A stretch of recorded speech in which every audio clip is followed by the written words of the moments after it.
Praise lord, మీ అందరికీ వందనాలు. విధేయులకి ఒక్క మాట చాలండి. దేవుని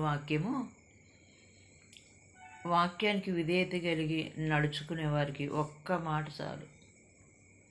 ఒక్కసారి చెప్పినా ఆ యొక్క మాటను పట్టుకొని వాళ్ళ మాటకి విధేయత కలిగి నడుచుకుంటారు. Praise lord.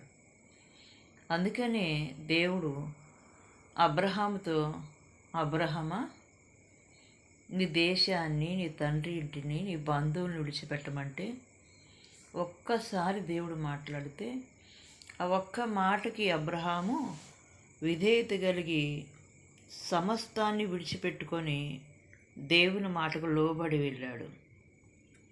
దేవుడు అబ్రహామును సమస్త వంశాలకి ఆశీర్వాదకరంగా మార్చాడు. Praise lord. విధేయతలో ఆశీర్వాదం ఉంటుంది, మాట వినుట్లో ఆశీర్వాదం ఉంటుంది. అందుకనే దేవుడు సౌలు గురించి మాట్లాడుతూ, బలులు అర్పించుట కంటే, దహన బలులు అర్పించుట కంటే మాట వినుట శ్రేష్టము. మాట వినుట విధేయత, మాట వినుట్లోనే ఆశీర్వాదం ఉంటుంది.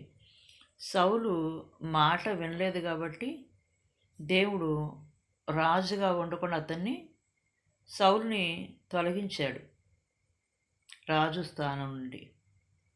దావీదు దేవుడి మాటకు లోబడ్డాడు కాబట్టి దేవుడు దావీదుని నిలబెట్టాడు. 40 దేశాల చక్రవర్తిగా దేవుడు దావీదుని ఆ విధంగా నిలబెట్టాడు. కాబట్టి దావీదుని రాజుగా అభిషేకించాడు. మాటకు విధేయత కలిగిన వాళ్ళు దీవించబడతారు, ఆశీర్వదించబడతారు. Praise lord.